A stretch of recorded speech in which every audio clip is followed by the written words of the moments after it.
Good morning. We'd like to get this morning's program started. If I can get your attention, please. Okay. Michael, you can't hear us? Okay. Good morning, everyone. This is the Reunited panel, Reunited Families panel. My name is Arnold Markowitz, in case you forgot from last night. I was actually going to open this morning and say, I'm back. This morning we're going to hear from two courageous families who are going to share with you their cult experience and emphasizing the post-cult experience in terms of what it's like to reunite your family that you've had a child in a destructive cult group. On my right, we have the Grosswald family from the New York area, and on my left, I have the Slavin family from Los Angeles. So we got the sort of the corners of the country covered here. Yeah, I was thinking it's not really like Family Feud, so. But these families are joined together. Paul Grosswald was a 18-year-old college sophomore when he became involved in the Church of Scientology in 1989. He's the younger of two children of Bob and Barbara Grosswald.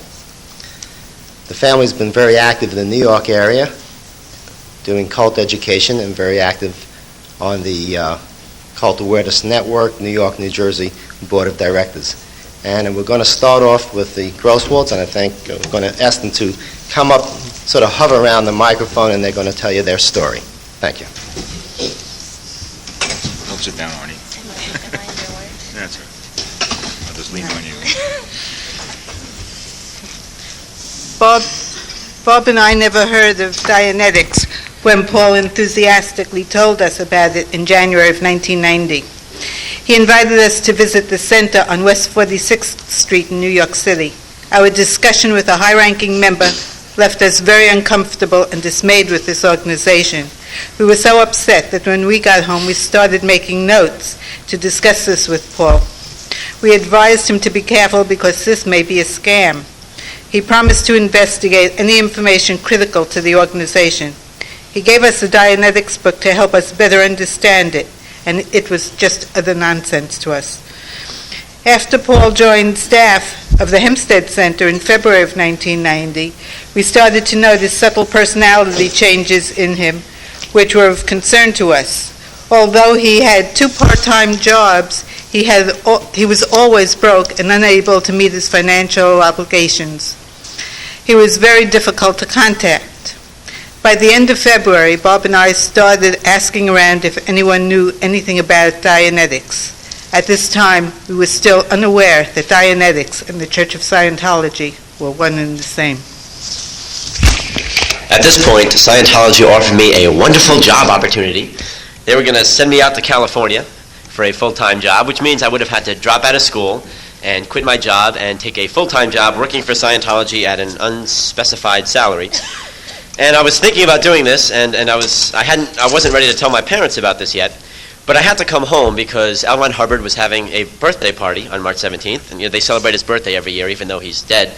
And it's a black tie event. I had to wear a tuxedo and everything, and I didn't have my tuxedo shoes at school where I was living. I had to come home to get my shoes.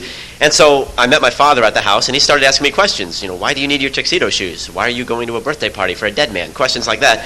And we got into and then in the course of defending myself, it slipped out that I was thinking of dropping out of school, going out to California, and then we got into a really big fight, and my father flew off the handle. I stormed out of the house. My father immediately picked up the phone, called the Dianetics Center, and said, if my kid drops out of school on Monday, I will be down there with the Attorney General on Tuesday. The Church of Scientology immediately declared me a PTS, potential trouble source, and they started me on a PTS-handling, which consists of various mind control techniques, too complicated to detail here, but basically they were implying that my parents were suppressive.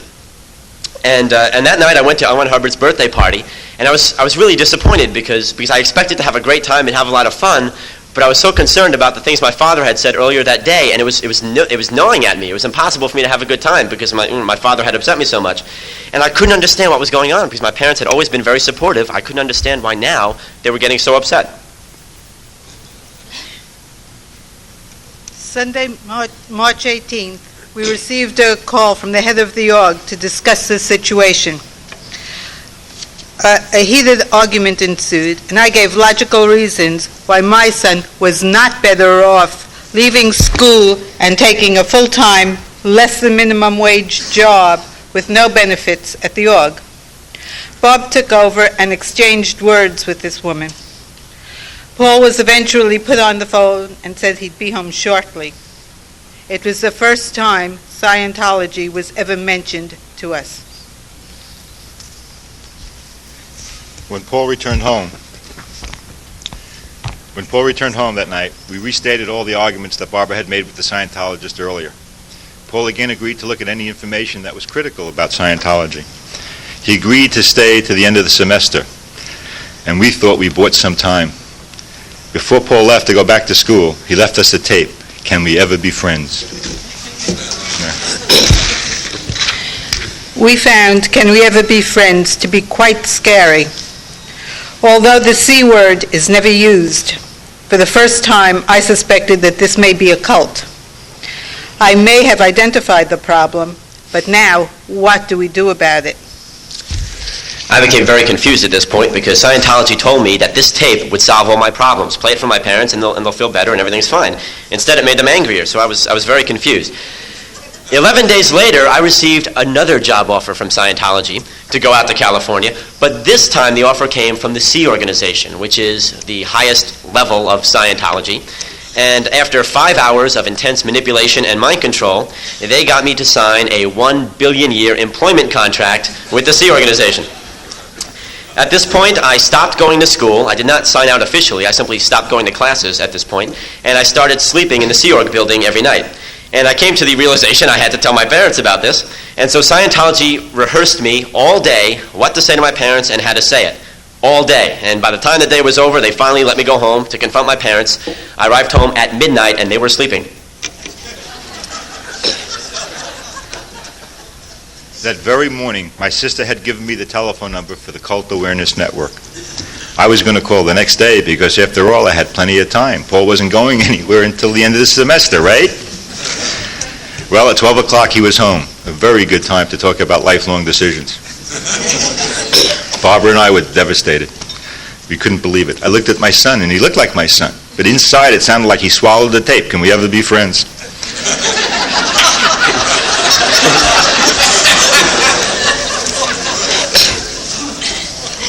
But Paul did agree to look at any information that was critical of the group. On Friday, we're lost. What happened? I keep going, right? Yeah. On Friday, March 30th, I called the Cult Awareness Network in New Jersey. It sounded like they may have heard of this organization before. They told me to read some books, and they gave me some telephone numbers. The books were hard to find. Plus, I didn't have time to read them or the patience. My son was going to California, but I called all the numbers. On Sunday, April 1st, we were invited to meet a parent of an ex-Scientologist. She was terrific. She still is terrific. She told us about her own experience, briefed us on cults, and how she got her son out 10 years earlier. She gave us some more numbers and piles of information to take home with us to read. That night, we arrived home to find out that Paul had already been there. His stuff was laying all over the house from school. We were disappointed that we missed him. But he was back in about 5 minutes with a friend from Scientology with more stuff from school. We told the Scientologist to please wait outside while we have a private moment with our son to discuss this lifelong decision. Paul again agreed to read anything that was critical about Scientology.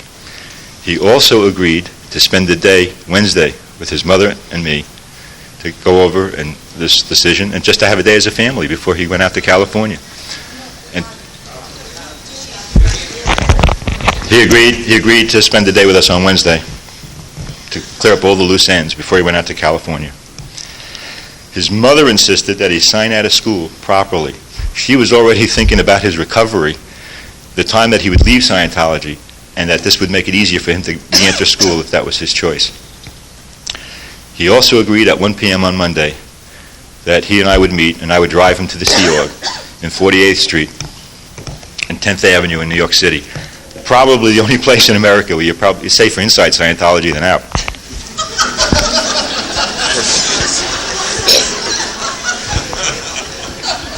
Sunday night, we started to read all this information that we got that morning. It was horrendous. I couldn't believe this is going on in this country. But our emotions changed from fear for our son's safety to some sort of relief that we found people who understood this problem, could explain it to us, and hopefully can explain it to our son. On Monday, I didn't realize these cards were so slippery. On Monday, April 2nd, I started to call more of the numbers I got the day before. One of them was the cult clinic. I got Arnie Markowitz. When you talk about your American superheroes, you've got to include Arnie. He helped me find people who could work on who were available to work on such a tight schedule, and got me in touch with some exit counselors. He said we needed family counseling. I said, okay, we'll drop Paul off at 1 or 2 o'clock when we got into the city, and we'll meet him at his office for family counseling. Paul kept calling that day to say he was going to be later and later. He finally arrived home at 7 p.m., and we had to cancel our family counseling with Arnie. During this whole previous weekend, I was spending my time preparing for the Sea Org, which involves cutting off all my ties with reality. I quit my job. My boss tried to talk me out of it to no avail. I also went back to school, and I took my parents' advice, and I signed out officially. And I remember as I was signing the thing, I had this little thing in my stomach telling me, do I want to do this? But then I said, no, I just felt compelled. I have to do this. This is the right thing to do. Furthermore, my best friend, Matt, and I had planned to go to Florida for spring break. We had this whole trip planned, and I had to go tell him now that the trip was canceled because I was going to be in California. And of course, he was devastated, not because the trip was canceled, but because he just couldn't believe I was dropping out of school. After cutting off all my ties, I then arrived home on Monday night. By the time Paul came home, Barbara was already home, and the three of us drove into Manhattan from Long Island to drop Paul off at the Sea Org. We were greeted by 2 Scientologists. We reminded Paul about our meeting on Wednesday to spend the day as a family. One of the Scientologists looked at us and said, well, there just won't be time for that. Paul is just too busy. I hit the ceiling. I looked right into his glassy eyes and I told him, all I hear from you people is about family, how Scientology and Dianetics helps relationships and families get together. All I've seen so far is a lot of lip service and no action. I also said that since my kid has been taken...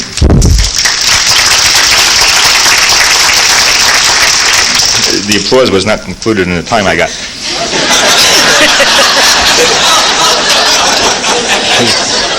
though it is appreciated. I also told him that since my kid's been taking your cockamamie communications course, he can't communicate at all.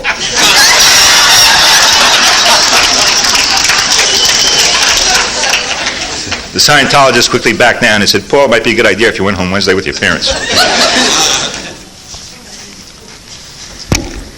These 2 men who met us in the lobby had very glassy eyes and ridiculous, inappropriate-looking smiles plastered on their faces. I will never forget that look and how remote and robotic they were. As we left, I told Bob that we had just met the Stepford men.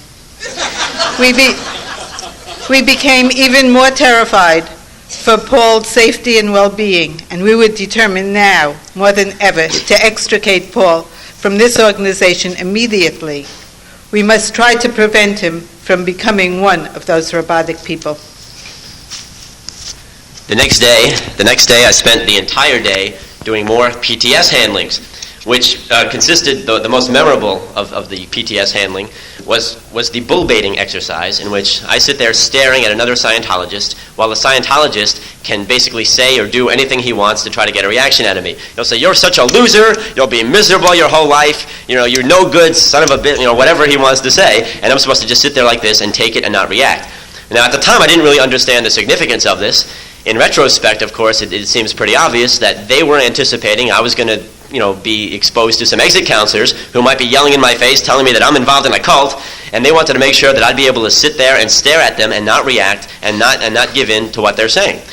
And which is pretty interesting, because at this point in time, I knew nothing about exit counseling. I had no idea that my parents were planning an exit counseling, but the Church of Scientology knew that my parents were planning an exit counseling, and they did everything they could to prepare me for it. This is such a perceptive group. On Tuesday, April 3rd, finalized the arrangements for an exit counseling on Wednesday. We were told we're moving too fast and that we need family counseling. This is about the 10th time I heard that, and I called Barbara in the office and I asked her if she was the cause of Paul being in a cult. She said no. I said, am I the cause of Paul being in a cult? She says, don't be ridiculous. I called the exit counselors back and said, we just had family counseling. Let's get on with it.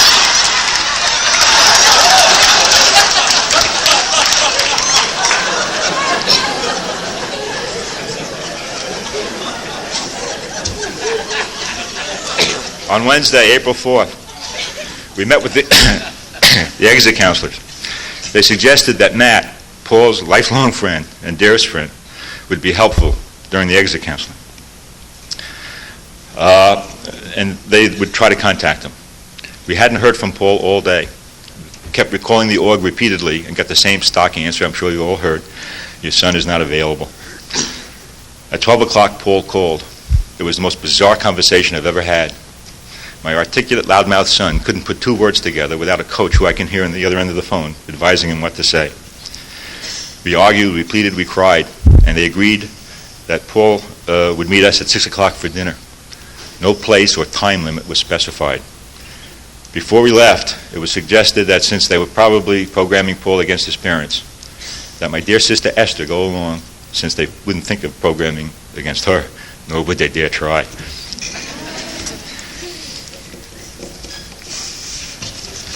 This actually turned out to be a very good idea because Scientology had told me that I should go to a restaurant right down the street and stay there for no more than 45 minutes. All of a sudden, my aunt gets out of the car, and I wasn't expecting to see her. And all of a sudden, there's hugs and kisses, and oh, it's so nice to see you. Haven't seen you in such a long time. Next thing you know, I'm in a car, Long Island Expressway, 60 miles an hour, before I start looking at my watch, realizing, wait a second, I'm supposed to be back in a couple of minutes. Where are we going? What's going on? And then they said, no, we were just, we're going out. We got a place picked out. I'm like, well, where are we going to eat? What's going on? They're supposed to be taking me out to dinner, and they're not really saying anything. And I'm starting to get a little suspicious here. And all of a sudden, like when they wouldn't tell me where we were going, that's when I started accusing them of kidnapping me. I said, help, I want to go back, you're kidnapping me. And this could have almost been disastrous, but they were able to calm me down by telling me that my best friend, Matt, was waiting to talk to me as well. This got me extremely angry because, my attitude was, look, if my parents have a problem with Scientology, that's between me, them, and Scientology. Don't go dragging my best friend into this. And I was very, very annoyed that they were dragging Matt into this. And so I decided to go along with them and cooperate to save Matt. Basically was the reason why I calmed down and went along with this. Well, they brought me to this hotel out in eastern Long Island. I walked into a hotel room. There were 4 exit counselors. Matt was there. Both my parents were there, and my aunt was there. 8 of them, and me. I felt like I walked right into an ambush. But I was determined to make it go right, as Scientology would say, because I had a PTS condition, and in Scientology, as long as you have a PTS condition, you cannot advance in Scientology, and I certainly would not be able to go out to California. I figured I had to handle my PTS condition, and the way to handle it was by convincing my parents to back off, getting them to approve of Scientology, or at least if they don't approve, not threaten the organization anymore. And I figured this shouldn't be too hard. Scientology is a great organization. I can handle this. So I began talking to the exit counselors. Now, the exit counseling began with 2 of the exit counselors who were former members of EST, and they started telling me their stories. Big, big mistake. Scientology's leader, L. Ron Hubbard, and the leader of EST, Werner Erhard, are arch enemies. Scientology had already programmed me and told me repeatedly that EST was one of the most horrible organizations in the world. It's a cult. Scientology even has the EST repair course to help people recover from the damage that Werner Erhard did to them in EST. So these exit counselors are telling me how horrible their experiences were, and I'm sitting there going, well, of course you had a horrible, that's Werner Erhard, it's EST, it's a cult, didn't you know that? Hello? And I'm trying to recruit the exit counselors. I'm saying, we have a course that can help you, at the EST repair course. Come, I'm trying to recruit them. They didn't fall for it, obviously, but then the other 2 exit counselors began sharing their stories. Both of them were former Scientologists. And they became a lot harder to discount what they were saying because they knew the language. These were the first people I ever met outside of Scientology who knew the language. They spoke like Scientologists. They knew the doctrine. All this time when I'm talking to my parents, we didn't understand each other. I couldn't communicate with them. And I just figured my parents just don't get it. They're just being suppressive. But these exit counselors understood everything, and that made a whole lot of difference. It was very hard to discount what they said. They described their cult experiences to me. They showed me videotapes, newspaper articles about Scientology. Then they showed me OT3, which L. Ron Hubbard says will kill you if you read it before you're ready to read it. Actually, it's nothing more than a science fiction story that wouldn't make a good grade B movie. But I didn't want to read it. And my parents couldn't believe that I was too scared to read it. And in my mind, I was justifying it by saying, I'm not afraid to read it. I just think the exit counselors are trying to set me up for something. I don't want to play their game. I don't have to go along with this if I don't want to. I didn't think I was scared. I just didn't want to play along. Whatever the reason, the point is I didn't read it. The mind control worked. At this point, my friend Matt grabbed the OT3 away from the exit counselors, leaped out of his chair, stood in the middle of the room, and started reading it out loud.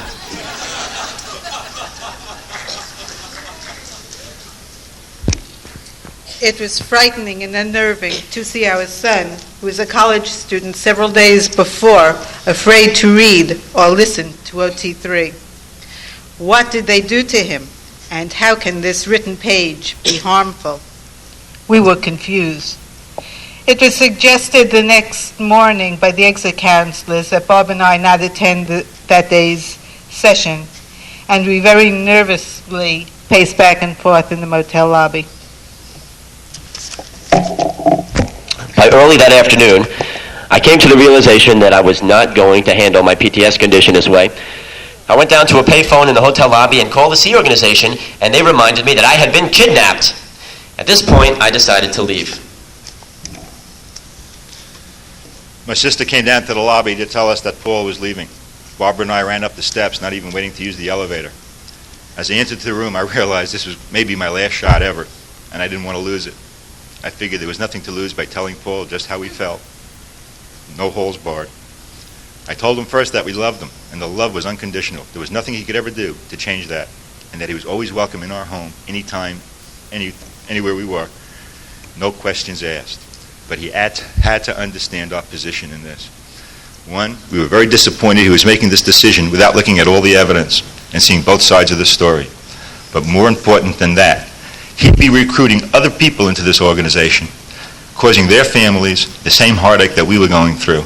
And that was intolerable for us. And for that reason, his mother and I would start speaking out, warning people about Scientology, where and whenever we were given the opportunity to do so.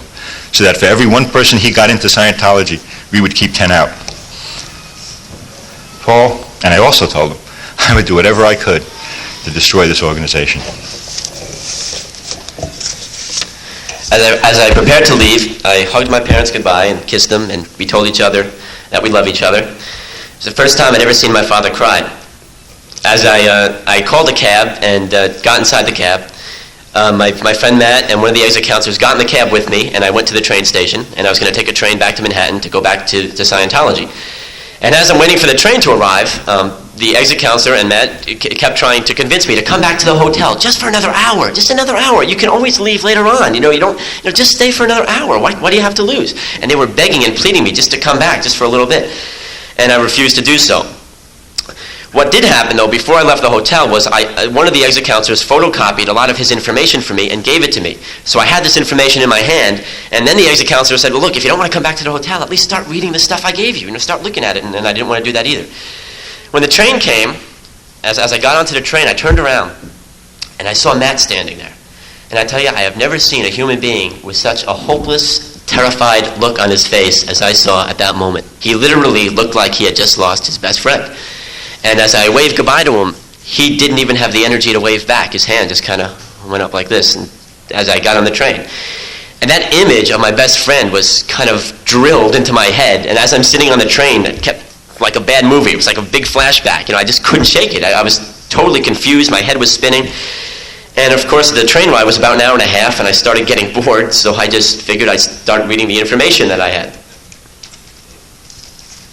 When Matt and the exit counselor returned to the room without Paul, Barbara and I were devastated. All was lost. The place looked like the Battle of Gettysburg. Even the professional exit counselors were stressed out even more than we were. Barbara and I went home because there was nothing much else we could do.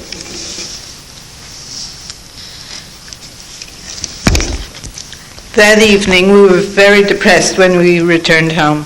And but we received a call from our daughter in college, who was in Ohio at the time, and that cheered us up a bit. And then we realized we had to tell the family. The logistics had made it impossible for her to get involved in the exit counseling. We also had her as an ace in the hole if needed in the future, and she could always keep a line of communication open if necessary. On Friday, April 6th, Barbara and I tried to regroup. We went to see our rabbi at our temple, and even though this was Passover, one of his busy seasons, he gave us a lot of time and compassion. The only problem was he knew less about cults at this point than we did. Barbara and I went home and decided to write some letters. First to our son to restate our position and to make it clear how we felt. And the second to the director of the Sea Org to let Scientology know that we considered Scientology now to be totally responsible for the well-being of our son and that we would hold them responsible for it. Barbara and I spent the day writing, rewriting, dotting the I's and crossing the T's. About 5 p.m. when we were just about finished, there was a key in the door. Paul was home, threw 2 bags on the floor, and said, "I'm home, my trip to Florida is on." It was like winning the lottery.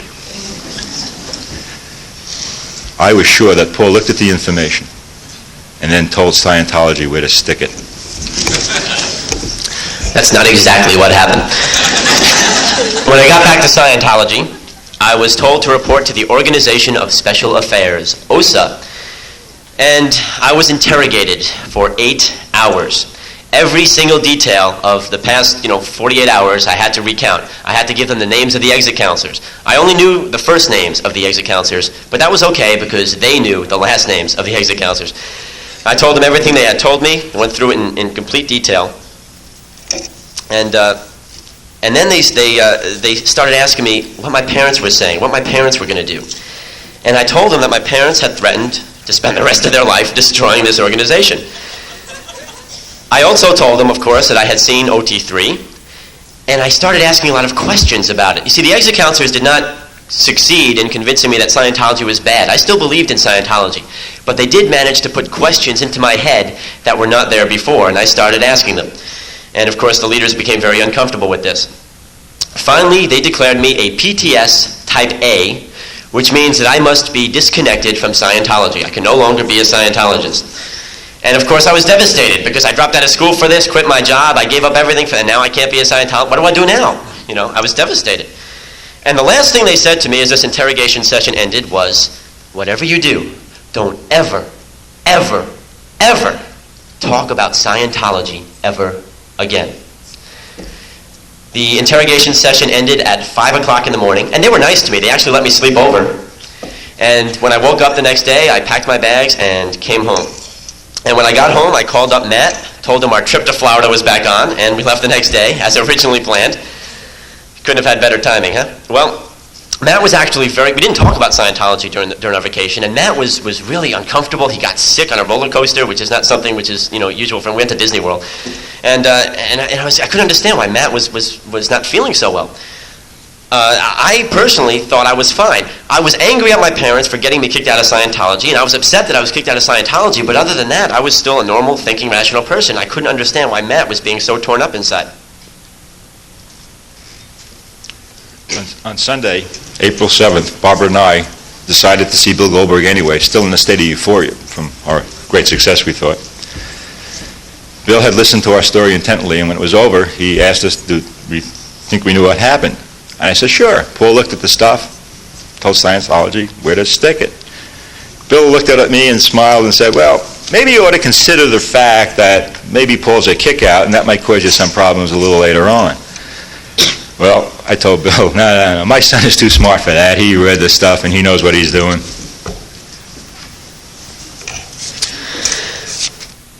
Yeah. Sorry, folks.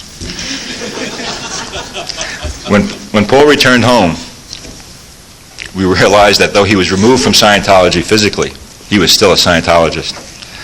This was very disappointing. This was like winning the lottery and then losing the ticket.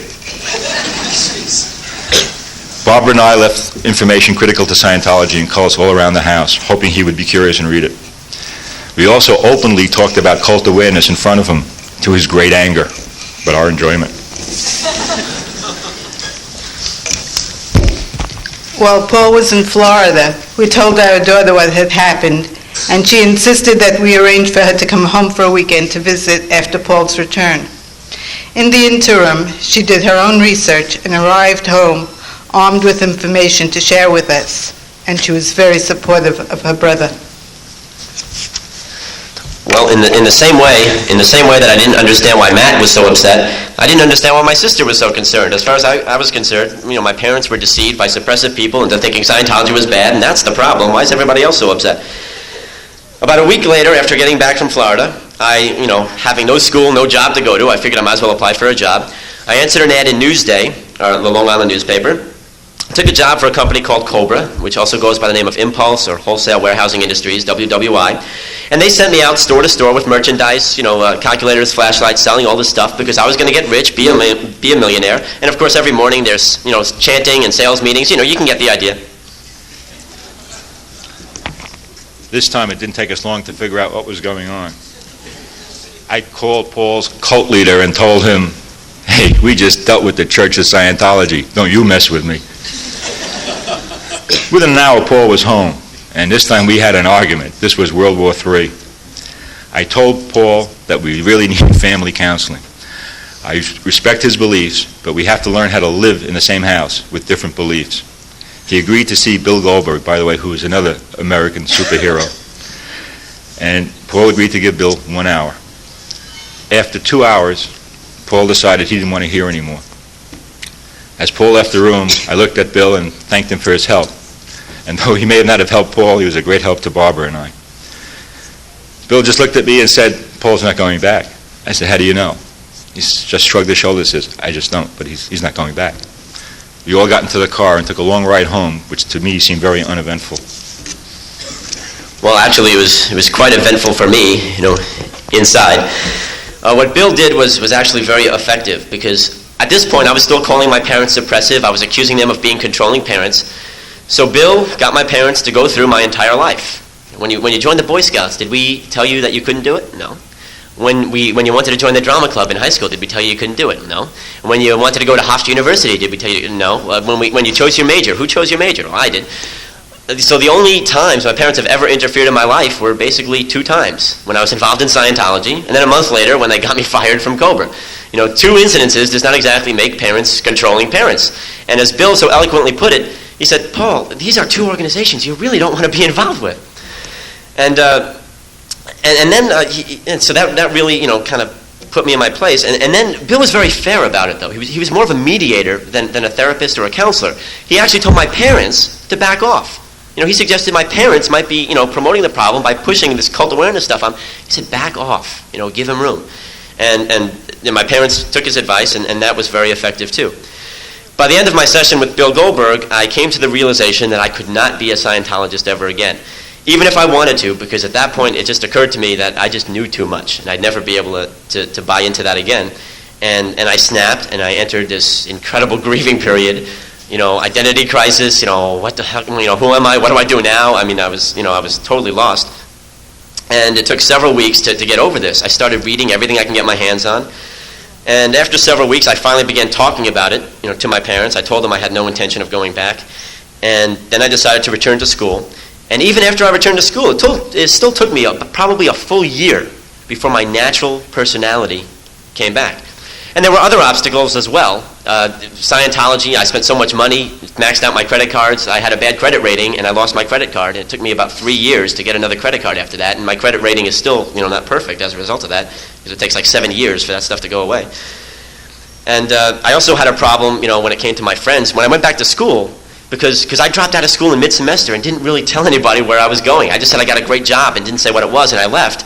Now I came back and I had to explain, what was going on, and that certainly wasn't easy either. But the thing that really helped was my parents were being very outspoken. They were talking about it. They were getting involved in CAN, and I started modeling my behavior after them. I saw them speaking out about it. Then it's okay for me to speak out about it too. And that was actually the best therapy of all, was just speaking out about it. About a year after I got out of Scientology, I attended an AFF conference, and that did absolute wonders. I actually went to the AFF conference thinking, I'm already recovered, I don't need this conference. When the conference was over, I was like, oh my God, I wasn't recovered, I feel so much better now. So that was actually a terrific help too. And now, even though I'm fully recovered and I got my life back together and I just graduated school last year, I'm still going to speak out about Scientology, and my parents are going to continue speaking out about it, and we're going to keep speaking out about it and helping other people as long as Scientology gives us a reason to. And that's the end of the story. Thank you.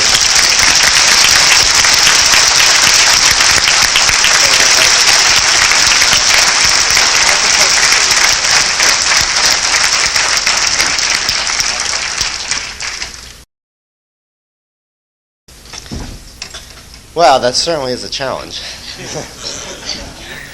But I'm sure we're going to hear another compelling story. Corey was involved with the Church Universal and Triumphant for probably almost about 3 years. 2 years, I guess you would describe it as having been under mind control, and she puts it officially listed as a member for 8 months. Her family is going to tell you their story. Come on up. And this is a very tough act to follow, especially since we are pinch hitting for another family. So you are actually going to see family interaction the way that it is in the Slavin family, because we're probably going to disagree on a lot of things. There are, however, many factors that we definitely do agree on. And before I start, because I probably will forget to say this, without my family, I definitely would not be here. And there's one person who's significantly absent from being up on this podium, and that's my younger brother, Kevin. However, we were originally scheduled to be on the sibling panel this afternoon, and so we will be doing that. So you'll hear another aspect of the story, and I'm trying to keep them separate. So we'll see how well I do at this. I'm 30 years old, and I grew up in LA. Always with a very strong family relationship. My family was always close. We took vacations together all the time. Of course, we had the usual fights with my brother and with my father. And my mother was mostly the typical mother-daughter things where we pushed each other's buttons very well, and I couldn't even tell you what we ever were fighting about. And when I was 25 in 1988, I was going through a lot of vulnerabilities. And I got recruited by a friend of mine into the Church Universal and Triumphant.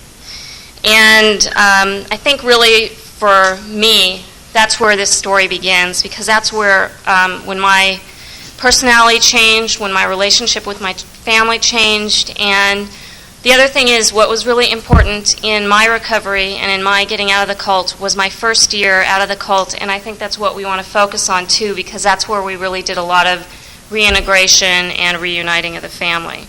So I'm going to turn it over to my parents.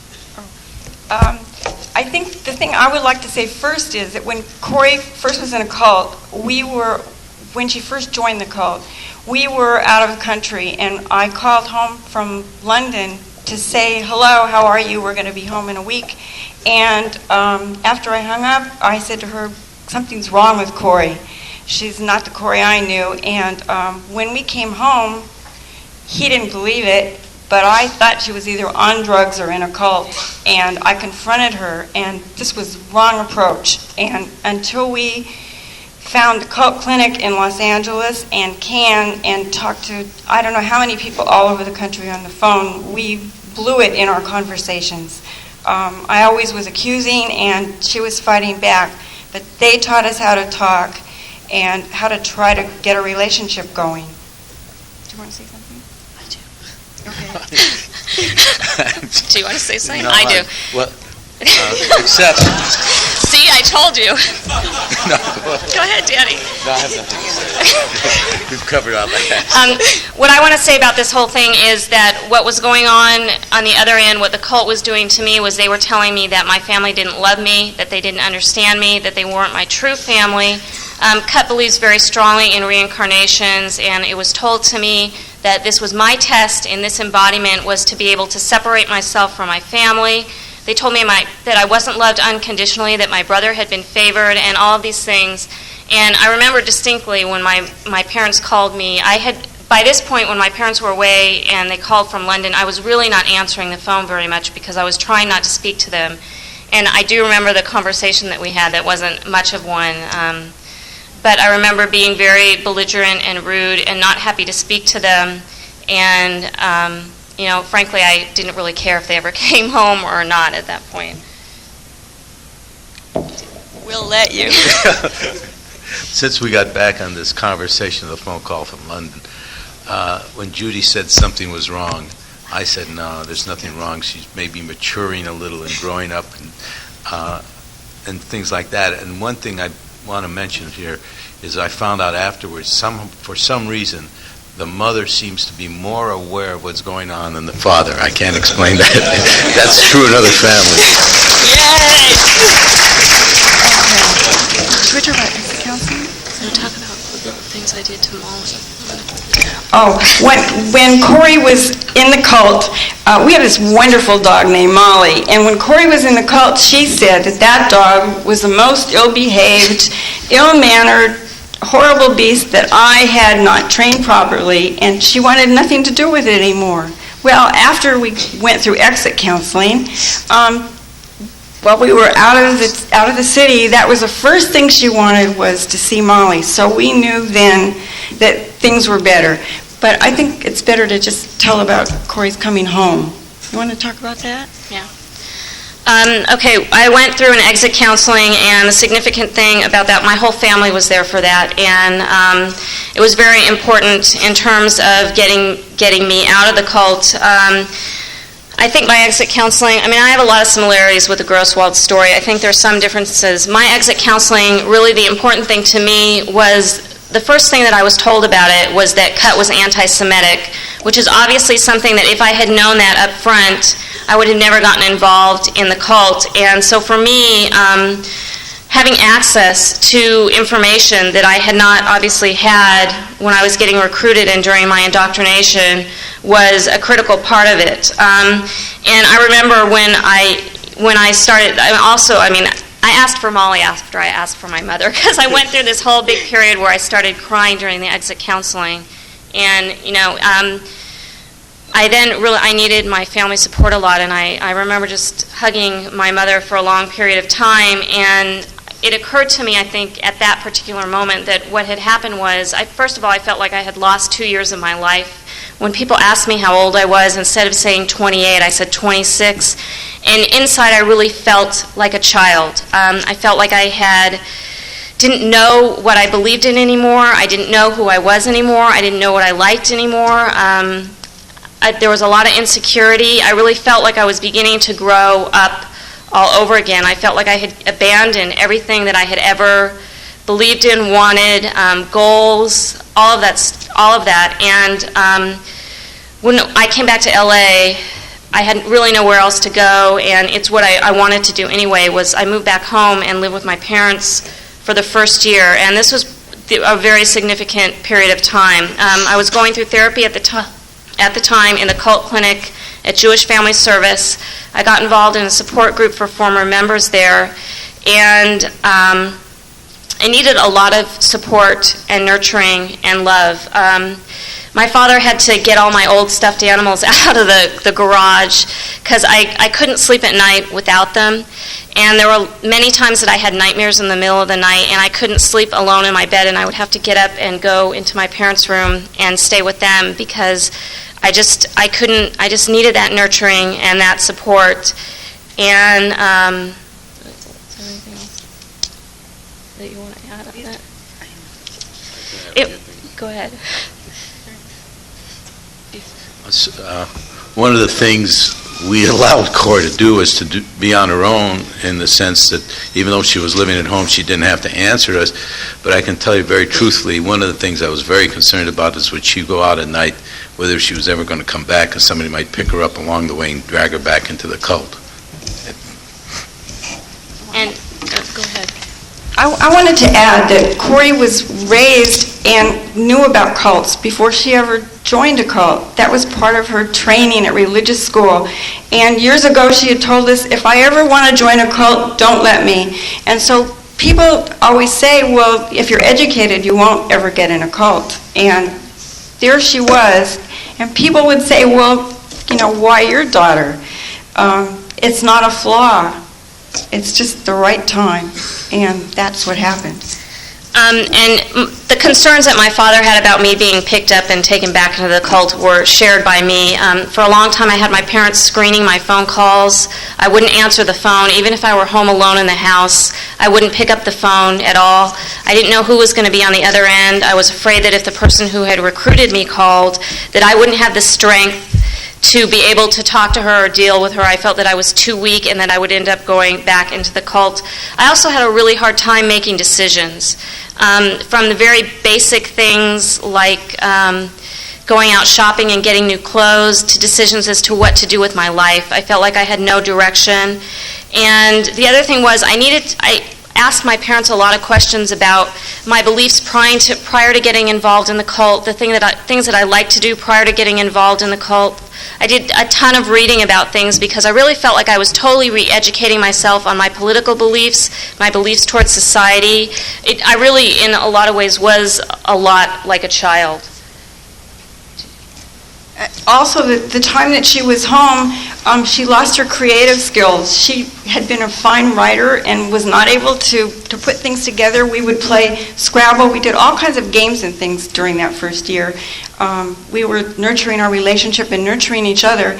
And in Scrabble, she had a hard time forming words. She lost a lot of those skills. And through the year, they came back and things got better and better.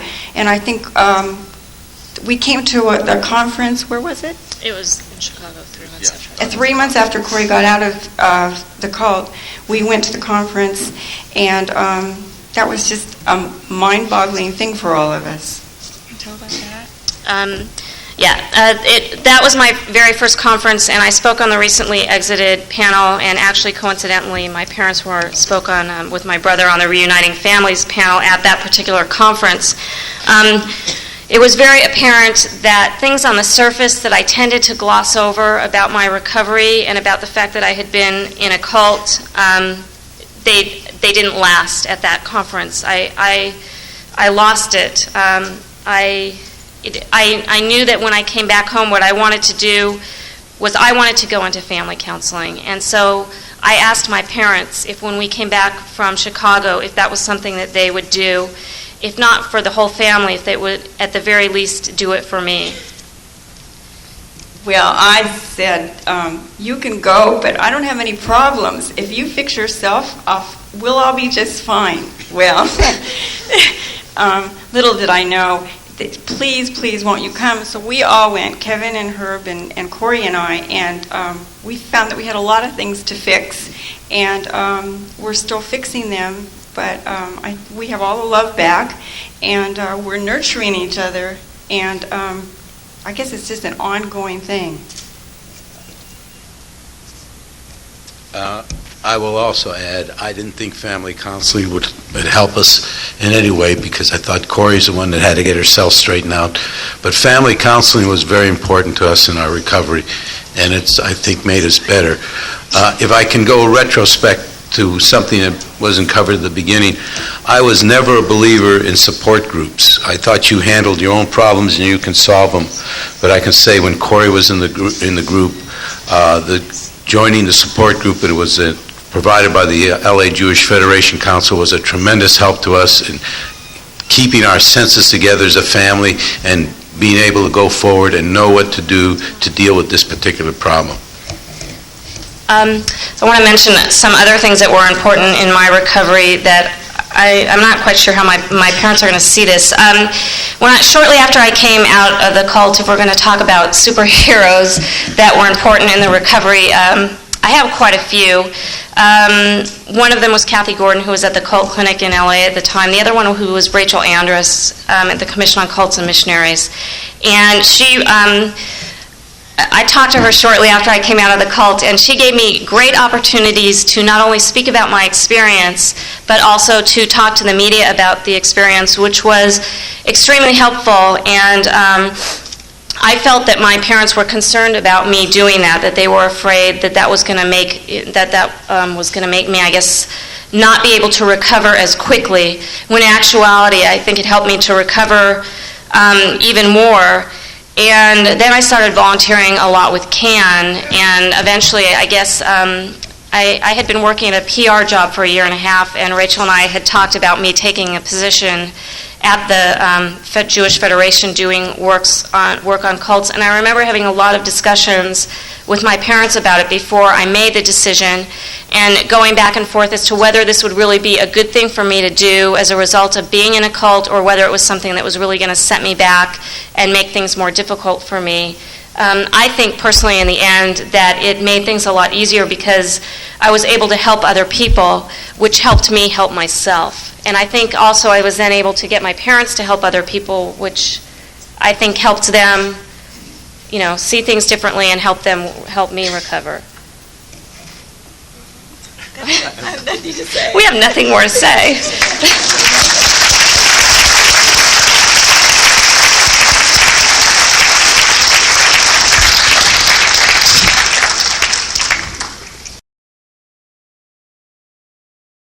Well, it's understandable why they had nothing more to say. I think they pretty much said it all.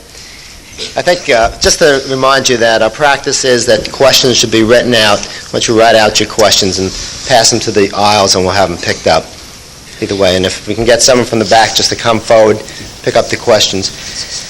I think both families have done a wonderful job, and it really teaches that hope and persistence, caring and love win out. And we're waiting for as we're waiting for questions. Yeah. Can we have someone pick up the questions over here? Are there any questions on this side of the room? We have something there. There we go.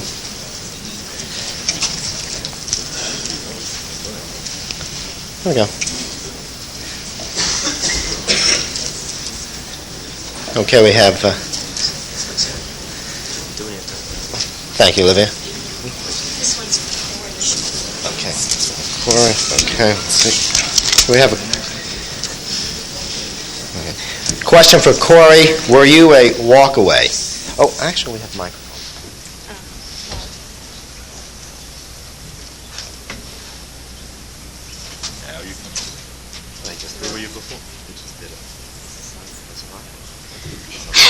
I'll just stand up. No, I was not a walkaway. I went through an exit counseling.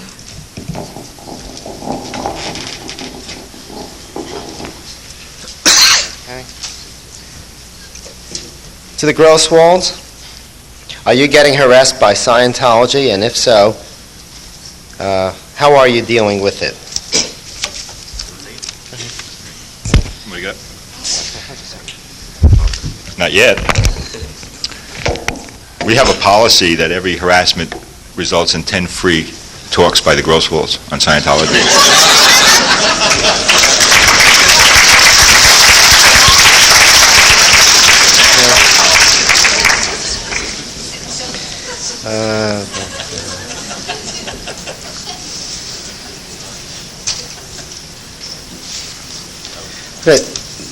The next question has to do about older people, such as a dentist, or other professionals who become involved in Scientology. Do you have any ideas of how they might get out? I suppose it means how you might get them out. I'm not an exit counselor. I'm a parent. I do sell dental supplies. And I've seen dentists go into this group. It's unbelievable. The family has to do the same thing. Just rally around, get as much support as you can. Try to keep a line of communications open. And just keep trying. In each case, just like with us, each case is different. I wouldn't recommend our method for everybody. We had a special situation. We caught it early. We had a very bonding family right from the beginning. And it worked. I don't know that would work with everybody. I think you have to look at each situation, but dentists do come out. I also must tell you, there are dentists who go in and love it, and truly love it, because they were scams before they got in, and now Scientology taught them how to cheat the public even more. So that's a big problem.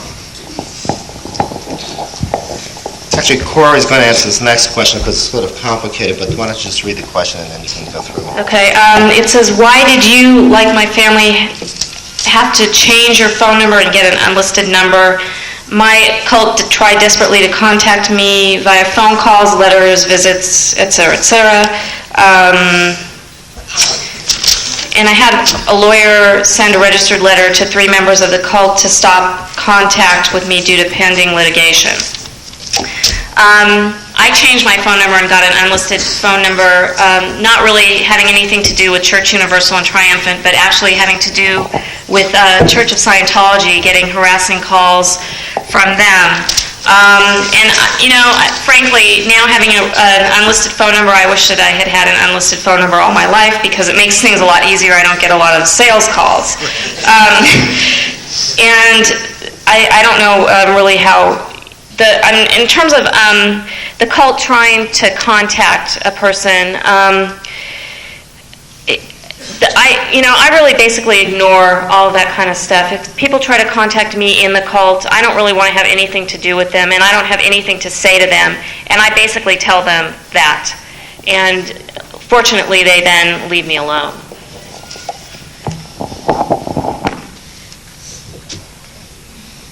This question points out that both families are fortunate enough to have understanding and cooperation from everyone, mother, father, siblings. The question is, what do you suggest when parents and the balance of the family don't want to get involved? Anyone suggest that?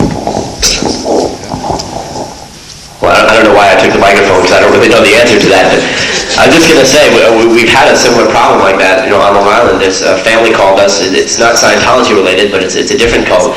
But they called us for help, and the uncle is doing all the work because the mother is in that case, and the father is not present, and the family is just not united. And we're doing the best we can to give them the information about the cult and explain everything, and they did get the kid to leave the group, but his head is still in the group's mindset, and we don't know what to do because now that he's out of the group, he's back in sort of a dysfunctional family again. It makes a very difficult problem. I think you need professional help on top of, in a case like this, you would need professional help on top of the exit counselors.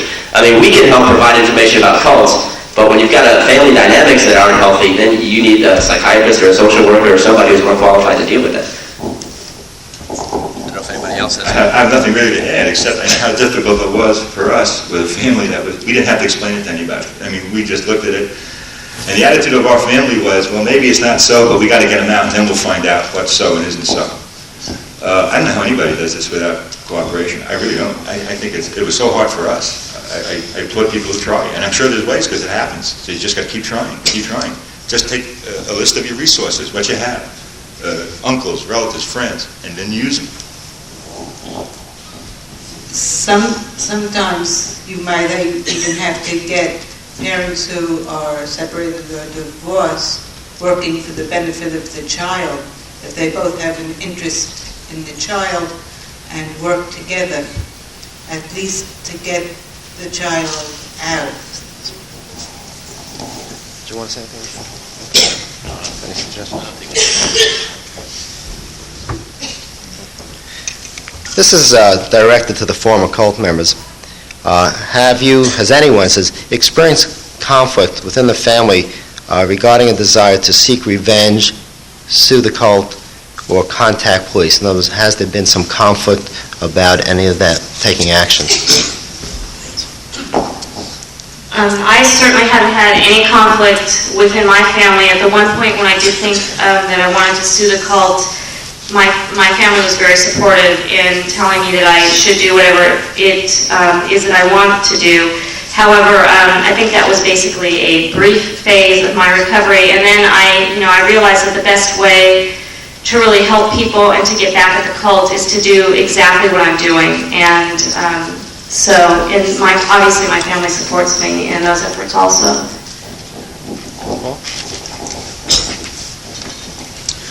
I never had a conflict about it. My parents were looking to get back at Scientology long before I was, in fact. I never had the opportunity to sue because the first year I was out, I just kind of, wanted to leave it alone, and then the statute of limitations ran out by the time I started speaking out against it, so I never really had the opportunity to sue. But my parents were speaking out against it and going on TV shows, radio shows, newspaper interviews, and it's actually a good thing that they did, because if they didn't do it, I probably would not have had the courage to do it. I started taking a stand against it because I saw how courageous my parents were being, and that gave me the confidence to do the same thing. So we're actually very united here. There's no conflict. The conflict really isn't toning us down.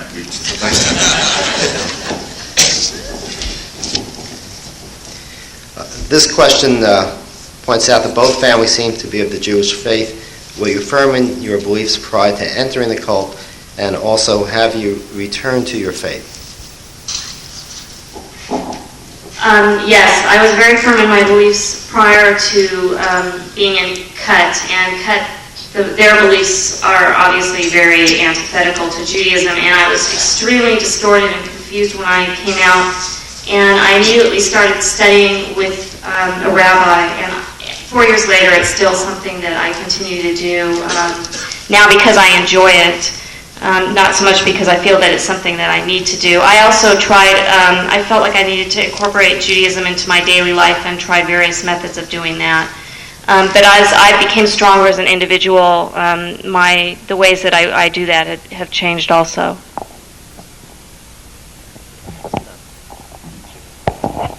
I actually was very involved in the Jewish religion prior to Scientology.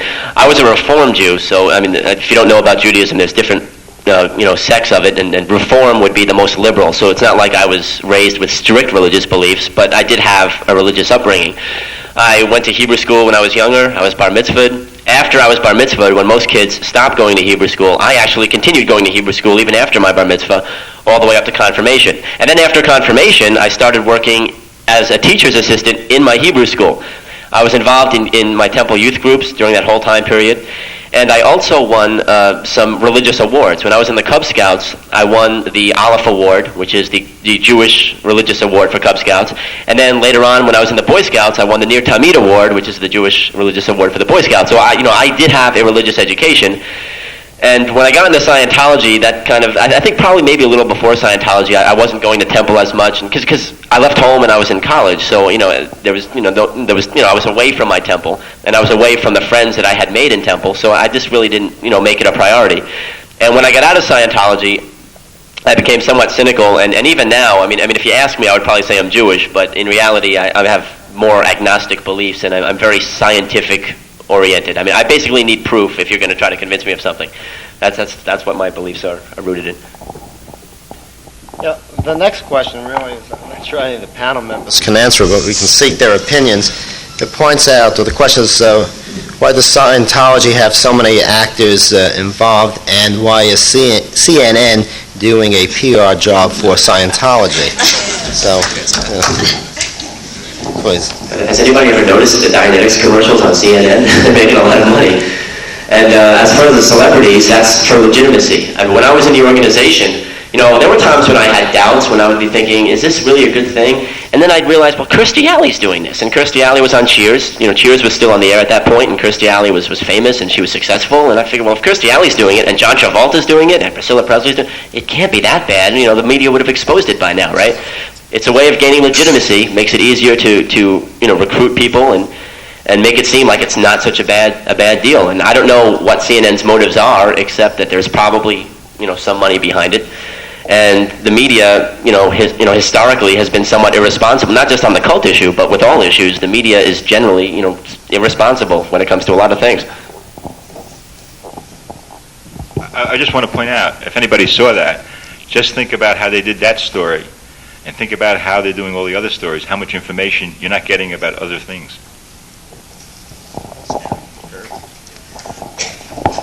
And this business of celebrities, I don't think, and we all know how bad Scientology is, but I didn't think how bad it was until we were talking to a friend, and she was helping this boy who's dyslexic, and he said he wanted to join Scientology because Tom Cruise said that joining Scientology has cured his dyslexia. So it really can be pretty bad with the celebrities.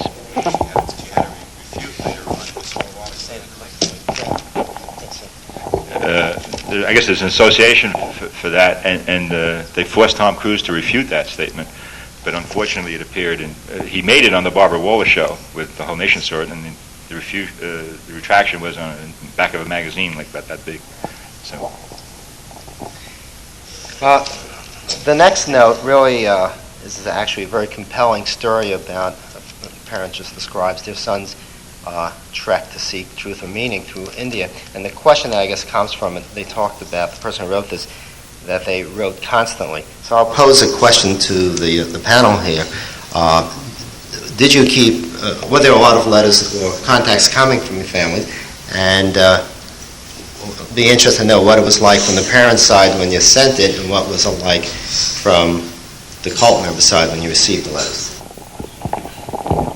When Corey was in Montana, she would call occasionally, but we really didn't have conversations unless the people that she lived with were out of the house. And then some of her old personality would sometimes come back, and she would even tell me that she missed me. But I sent her cards, I sent her family photographs, I sent her letters, I sent her news of what was going on all the time, and she didn't pictures, lots of pictures. She didn't respond, but she told me later that they meant a lot to her, and the contact was really important. It made her feel like she missed us at times. I just want to add, this is one thing we were told when we went to the support group, and the people we contacted, was to keep the lines of communication open. And it was very difficult. I'd have to force Judy at times because she's better with communication than I am, especially the written word. And I would sometimes have to force her to go ahead and send a letter or call because she got discouraged because things weren't coming back. But she persisted, and it was very helpful.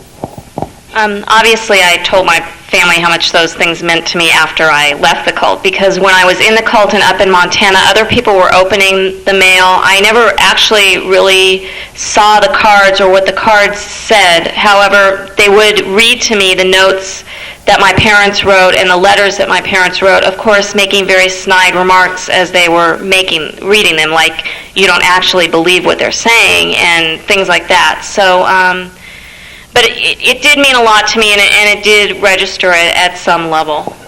Could you just clarify, so they opened and read your mail? They opened and read my mail. They meaning people that I was living with in the cult. Well, I had never actually received mail from my parents. Most of the time that I was in the cult, I was still living at Hofstra, so I wasn't living with the cult until the very last week when I moved into the Sea Org. So I never had a problem with them opening my mail. But it's interesting because while I was working in the org, I was going to school in the morning and then working there at night, my job was director of communications. I was opening other people's mail.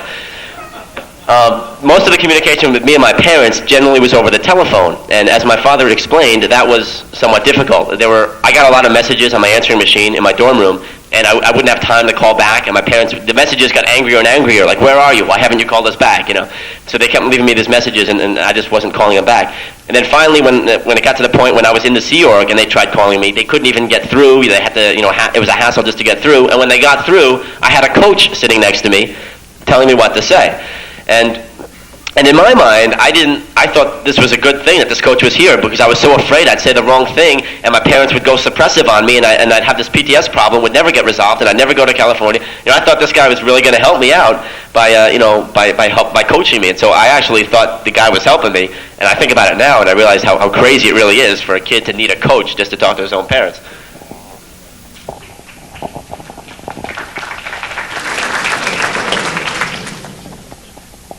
Yeah, making the calls was frightening.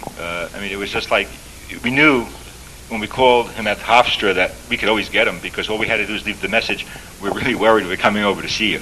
And that would get a phone call back right away. And that didn't work this time. Nothing worked. It's frightening. But our letter writing that we talked about on that Friday before Paul came home was the beginning of a process to keep writing him and even send him baseball tickets, because we were great baseball fans.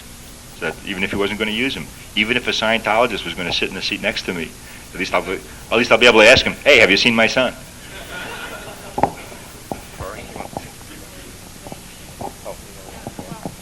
I just want to say one thing, and it's really a testimony to all of you that are sitting in this audience, because if it weren't for CAN and the work that you do and all of you, I don't think any of us would be up here.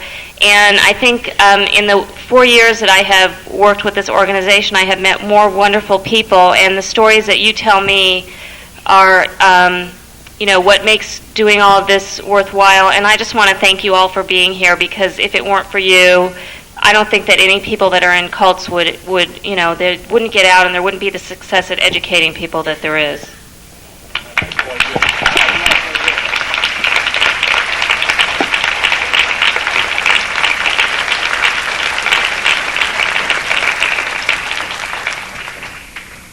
Well, I want to thank you all for being a wonderful audience, for the excellent questions, and certainly want to thank the panel for sharing their experience and really educating us a great deal. Thank you, and we're concluded.